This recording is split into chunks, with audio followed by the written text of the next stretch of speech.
I see. All righty. So we're going to start off, ladies. This is very important right here. Let's talk about misconceptions of what you do. Anetra, what's a misconception of what a stylist does? What's a misconception is that it's all about the physical appearance. Although, that plays a role, of course, because that's, initially the first thing that people see is the physical appearance. But it's more than that. It's about you. It's about how you feel about yourself internally as well. So they both play a role. It's not just one thing, multiple things. It's layers to it. So I, just want people to realize that it's not just about the wardrobe and the clothes that you wear. All righty, Coach K. Oh my gosh. Okay. All righty. The floor is yours, ma'am. The biggest misconception is that I'm this porn dog that is just a sex addict, and I just want to go around and sit in people's bedrooms and critique them on how to perform sexual acts. Are there people who do that? There are some physical sexologists that will go into an environment or bring you to their environment and watch your action. Yeah. Ooh, that's what I'm saying. Okay. All right. So, alrighty, ladies and gentlemen, that one right there requires a stop. So you're saying there are sexologists. So we're gonna go. All right. So fine. I had to go to the sleep clinic. And I go into the sleep clinic and, they hook me up with the sleep apnea thing and all of that.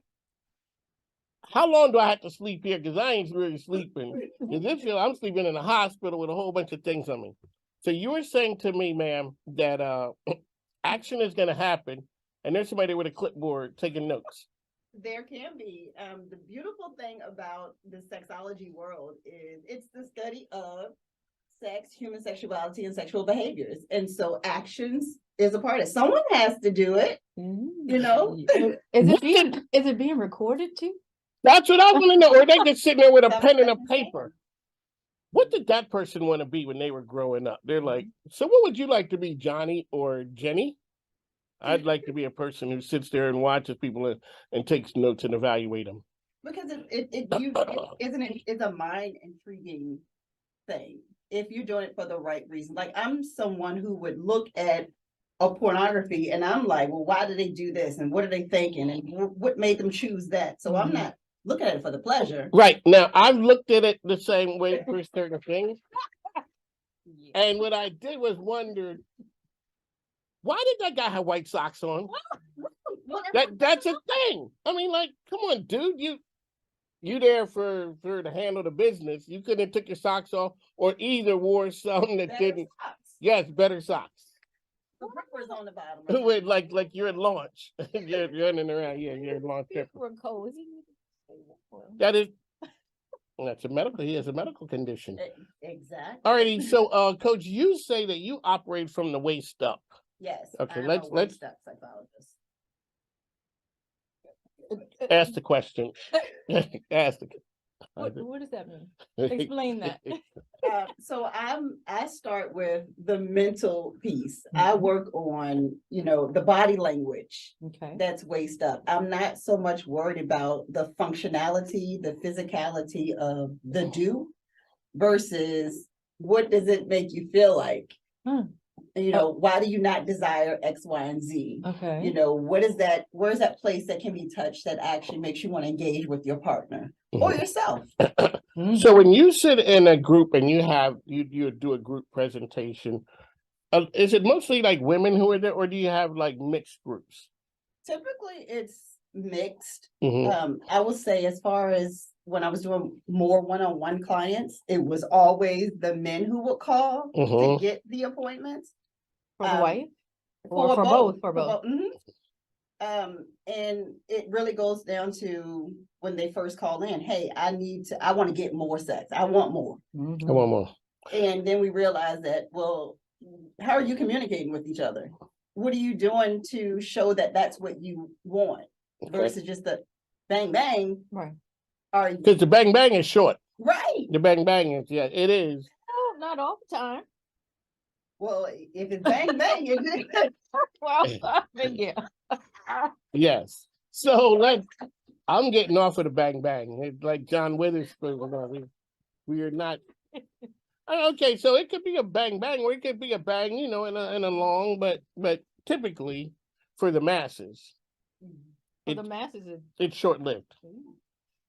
because it's painful, and it's if there is a non-purpose bang bang that's happening, it will not work long term. Oh, so the bang bang has to have purpose. Purpose. There we go. Alrighty. So when you're talking, when you first start out, do you see the snicker on men's faces, or like did we go back to being in junior high, or is it the men are serious because they there because hey, I'm trying to have more of intimacy. It's more serious, honestly. Oh, so it's not foolishness. It's not foolishness in a closed setting.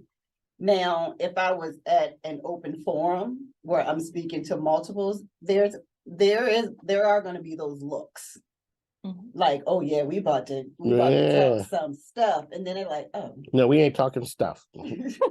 No, it's not. This is not what I came here for. I thought it was going to come here, and but come here, right? Yes. Yep. Ladies and gentlemen, Coach K will be here, 2 shows nightly. She is here. So let's talk about the look of things. So, Nishik, you're here. Do you operate sometime in club wear? Is that still a thing, or am I dating myself? Club wear. Yeah, stuff you wear to the club. Okay. You don't like a lounge. Yes, like Okay. when you young folks go out and you're Young folks. yeah. I don't know it goes on because what time I'm at home. Yeah, I do. Yes, I'm proud of it. Anetra Byrd, what time am I home? And I'm proud of it. No later than 7:30. That's right, ladies and gentlemen. Well, I asked you. I said, is it 5 now because it gets dark? Yes, I mean the energy level really starts to go down because it is dark outside, and when stuff. It's like being in the club when the lights come on. What good happens then? Not much. Have you ever been in a club when the lights came on? Yes, I have. Coach K, you're shaking your head like you've been in a club when the lights came on numerous times. Oh yeah, you don't leave until they finally cut the music off. Especially if I paid to get in there. I'm shutting it down. Yeah. Okay. So right, but at the time when you're in there and the lights come on, do you see the desperation level go up with the men folk? Because we're the shot clock is running down, and we gotta get our shot in there. Do they look the same that they did? No, they don't.